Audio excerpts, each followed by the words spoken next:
पटना में लगातार हो रही बारिश से शहर के कई इलाकों में जल जमाव की स्थिति बनी हुई है। प्रशासन ने राहत दल तैनात कर दिया है। जिले में बौद्ध पर्यटकों की भीड़ बढ़ने लगी है। महाबोधि मंदिर में सुरक्षा के कड़े इंतजाम किए गए हैं। मुजफ्फरपुर में लीची किसानों ने अपनी समस्याओं को लेकर जिला प्रशासन को ज्ञापन सौंपा है। दरभंगा एयरपोर्ट से नई दिल्ली के लिए अतिरिक्त उड़ान शुरू होने से यात्रियों को सहूलियत मिलेगी।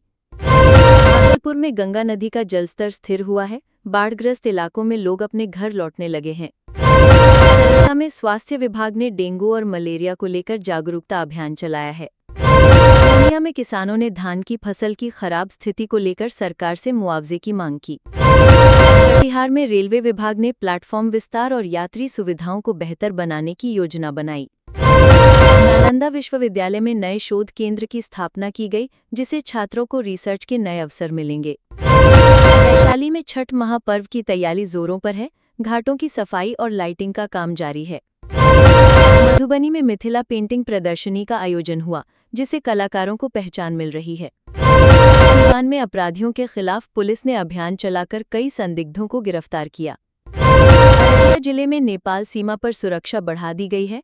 अतिरिक्त पुलिस बल तैनात किया गया है। लखीसराय में नक्सल प्रभावित इलाकों में बड़ी पुलिस कार्रवाई हुई। कई ठिकाने ध्वस्त किए गए। शेखपुरा जिले में किसानों को आधुनिक तकनीक से खेती करने की ट्रेनिंग दी गई।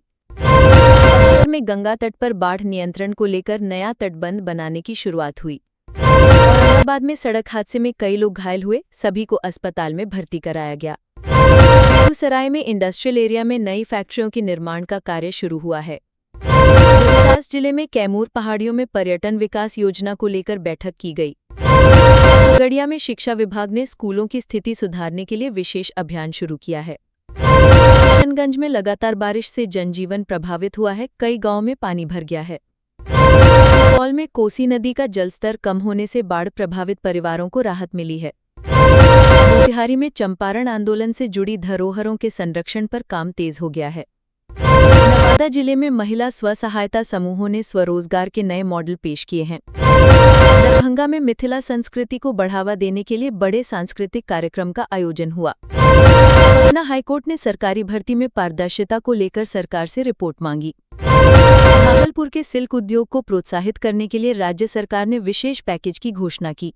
मुजफ्फरपुर में नई बस सेवा शुरू की गई, जिससे यात्रियों को ग्रामीण क्षेत्रों तक आवागमन में सुविधा होगी। गया में पर्यटन बढ़ने से होटल कारोबारियों को बड़ा लाभ हो रहा है। सहरसा में मेडिकल कॉलेज की मांग को लेकर लोगों ने प्रदर्शन किया। नालंदा जिले में ऐतिहासिक स्थलों के संरक्षण के लिए विशेष बजट स्वीकृत किया गया। अररिया में स्वास्थ्य सुविधाओं को बेहतर बनाने के लिए नया अस्पताल बनाया जा रहा है। पूर्णिया में खेल को बढ़ावा देने के लिए नए स्पोर्ट्स कॉम्प्लेक्स का शिलान्यास किया गया है। कटिहार में रेलवे स्टेशन पर यात्रियों की सुरक्षा को लेकर नई तकनीक लागू की गई है। बेगूसराय में तेल उद्योग को बढ़ावा देने के लिए निवेशकों से बैठक की गई। सीवान में शिक्षा व्यवस्था सुधारने को लेकर जनसभा का आयोजन किया गया है। बक्सर जिले में गंगा किनारे पर्यटन स्थल विकसित करने की योजना बनी है। मधुबनी में बाढ़ प्रभावित परिवारों को मुआवजा देने की प्रक्रिया शुरू हो चुकी है। वैशाली जिले में कृषि मेले का आयोजन हुआ, जिसमें किसानों ने नई तकनीक सीखी। लखीसराय में युवाओं के लिए रोजगार मेला आयोजित किया गया है। शेखपुरा में अपराध नियंत्रण के लिए पुलिस ने चौक चौराहों पर चेकिंग अभियान चलाया। औरंगाबाद में किसानों को फसल बीमा योजना का लाभ दिलाने के लिए विशेष शिविर लगाया गया। रोहतास जिले में सड़क निर्माण कार्य तेजी से चल रहा है, जिससे गांव की कनेक्टिविटी बेहतर होगी। सुपौल जिले में कोसी परियोजना के तहत नए तटबंध का निर्माण कार्य जारी है। किशनगंज में सीमावर्ती व्यापार को बढ़ावा देने के लिए सरकार ने नई नीतियां लागू की हैं। मोतिहारी में शिक्षा को डिजिटल बनाने के लिए स्मार्ट क्लासरूम का शुभारंभ हुआ।